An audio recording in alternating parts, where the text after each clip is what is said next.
Don Global presents the DG Recruit podcast on everything headhunting and recruitment. Achieve the life and career you envision. What's up, game changers? It's your host, Don, founder of Don Global, the headhunting and career coaching company helping you achieve the life and career you envision. In today's DG Recruit episode, we'll talk about what do headhunters do. Last episode, the first one, we talked about what the job consists of a headhunter and where it sits in the realm of recruitment. We know that headhunting and recruitment are oftentimes synonymous, although headhunting is always a form of recruitment, although recruitment is not always a form of headhunting. So we know that there's a slight nuance there in terms of the definition. Again, recruitment encompasses internal and external recruitment. Headhunting lies within the external arm of recruitment. We are external hired guns who are here to help companies find the right staff through a number of ways that only we know how to do. So how do we do it? Well, our job is really fun. What we do every day is usually you will be going to an agency, you'll be working for someone, especially if you start your career. You'll be starting off most likely with a mid-sized to large global organization. And they will usually have some trainings for you to do where they kind of go over everything I tell you, but also give you some more information about their internal setup of how they recruit. You'll have mentors, you'll have teachers, you'll have your own manager who will come and train you. But the job really revolves around this. You sit there and you make phone calls. That's what you do when you first start. A lot of the job revolves around communication. Every minute of the day, you're looking, you're scouring, you're hunting new talent. And a lot of times that comes from LinkedIn. You're messaging people within a certain market category because, again, like in episode 1, we talked about recruitment being specialized. Again, headhunting is highly specialized. You will not find a headhunter that recruits for food, beverage industry, and then also for tech. Yeah, no, doesn't really happen. Headhunters usually focus on a specific subset of a specific industry. So for instance, I could be a tech recruiter, but I recruit specifically for developers. Could be Java developers, could be Adobe staff, could be Microsoft, whatever. I don't know the technical jargon, but pretty much even they can be specialized. So I'll give you an example from my career. I was a life sciences headhunter or recruiter, however you want to call me. My job was to recruit for people who specifically worked with pharma companies and clinical research organizations, not in academia. Even though life sciences revolves around academia to a certain degree, it is not the type of industry that I recruit for. I recruit for the corporate side, and that usually is private and public companies on the sector that is called non-government, non-academia. So I don't recruit for the FDA. I don't recruit for any government agency, NIH. I only recruit for corporations and companies that are funded by private sources, whether that's the public or private investors. So that is pretty niche. It goes deeper than that. I only recruit for people who work in the pharma /CRO/ life sciences industry / corporate industry who do specifically one task, and that task is regulatory writing. This sounds super random, but regulatory writing is something that you need to do to get drugs approved, and this is a very narrow subset of skills within life sciences. Regulatory writing falls under regulatory. Regulatory affairs is the larger umbrella that hosts regulatory writing. So my clients were all regulatory writers as well as regulatory writing directors. And who do they feed into? VP of Regulatory. So I specifically focus on that one subset of people. If you were to come to me to look for a life sciences job as a scientist, you would be going to the wrong headhunter. So again, headhunters are highly specialized. They usually just recruit for one thing and one thing only. Could be one or two things, but it won't be too far off. So even biostats, you would think biostats and also programming might be deeply interrelated, and you could have headhunters do both. Nope. Again, you have usually headhunters doing one or the other. Sometimes you might find a headhunter that covers multiple areas, but those people usually aren't that great because you cannot really do your job well if you recruit for everything. And that is why, ladies and gentlemen, you see a slew of headhunters who cannot last in the industry because they specialize on everything. How can you be a specialist specialist if you recruit for everything. That's a red flag right then and there. So you usually, as a headhunter, again, specialize in one thing, and that's strategic. If you do not focus, you actually can't generate any live credibility with your network, because your network will be like, okay, how can you be an expert in this if you also recruit for that? Those are two separate things, and those are two separate networks, each worth millions of people, right? Or thousands of people, tens of thousands, hundreds of thousands of people. So because headhunting is so specialized, you need to go a few levels deeper. Therefore, you cannot rely on going after multiple therapeutic or focus areas. Again, your job is to deeply understand that network, and how do you get to know them? You start off with the phone. Maybe you start off with LinkedIn. So you scour job boards, you get all the easy people. That's easy because they're all lying around the job boards. They have their phone numbers. You can call them, leave messages, put them on your callback list, and boom, you have a bunch of candidates that you already can work with. So that's one area where you're getting your candidates. Another place you're getting your candidates, obviously, LinkedIn.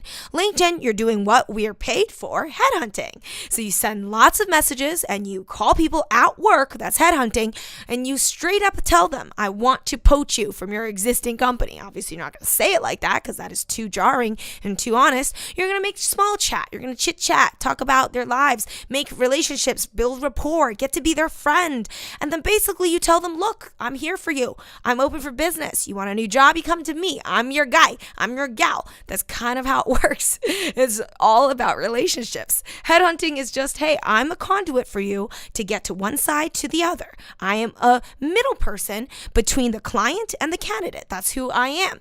And also it goes both ways and vice versa. I also represent the candidate to the client. So on the other side of things, let's say you've already built out a great network of candidates. Oh, and they're referring you too. Everybody's telling people, oh, I love Don. She's so much fun. You got to talk to her, because guess what else you're doing as a candidate recruiter?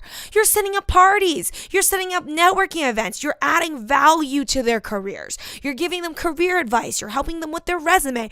You might not get an immediate response to the time that you're spending with them in terms of placing them right away, because the candidates might not be ready to move right at that minute, right? If you have a short-term view of only being nice to people when you need something from them, you're not going to be a good headhunter. You got to be genuinely caring about your network, because you're not going to get them on the first call.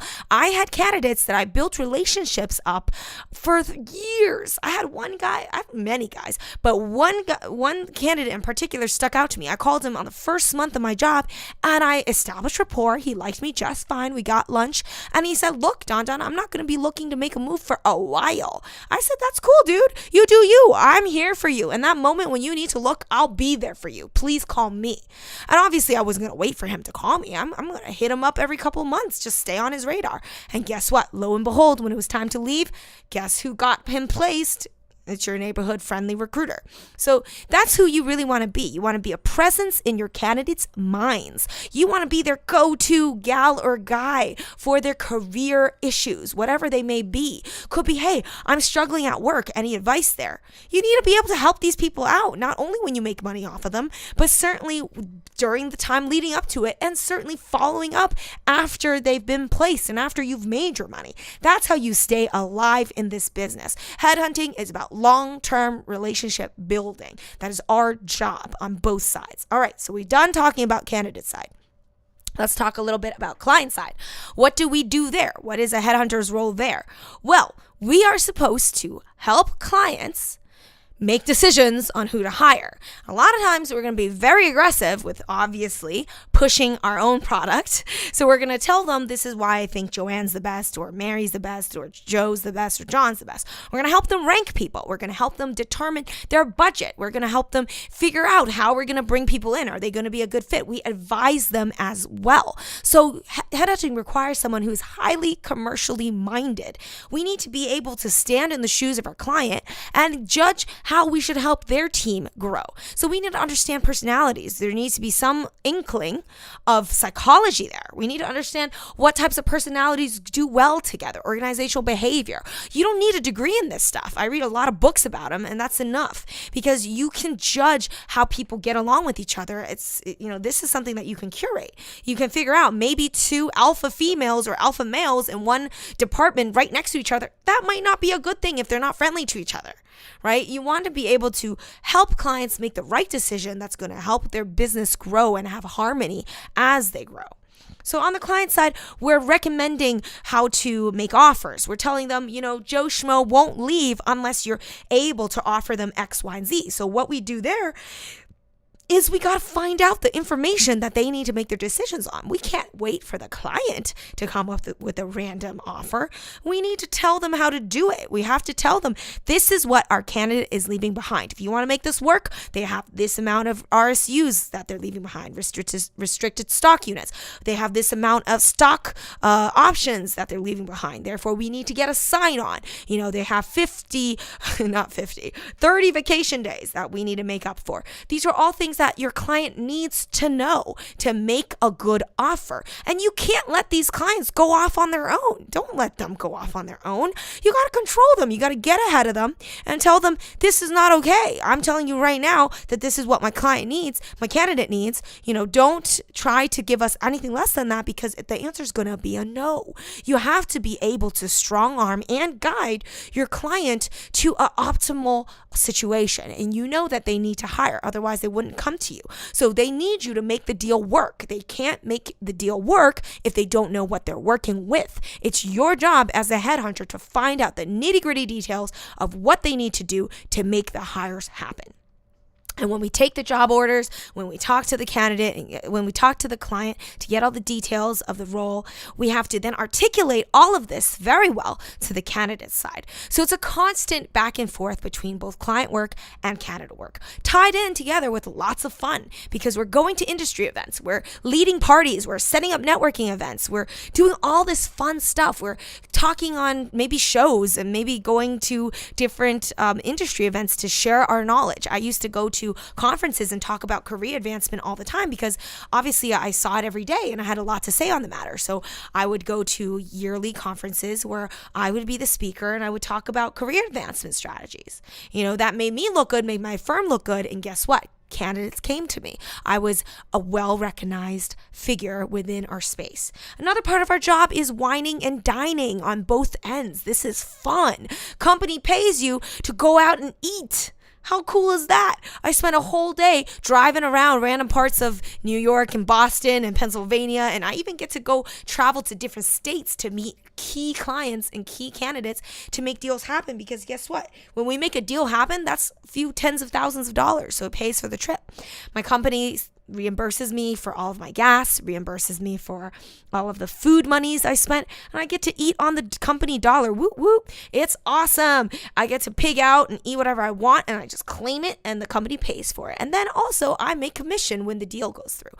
So being a headhunter is pretty cool. And there's no regulations, so I can invite whoever the heck I want out to eat. There is no regulations. It's not like in medical device sales where you can't touch the doctor. There's so many rules. The Sunshine Act, whatever, all this BS. We don't have that in recruitment. You can just call up whoever you want, take them out to lunch, take them out to dinner, take their whole family out. I just do that all the time. I'd be like, bring your kids, bring your husband, bring your wife. Like, let's go out, let's go eat, let's go celebrate, let's hang, come to my restaurant, like my family restaurant, right? I would always bring people to my restaurant.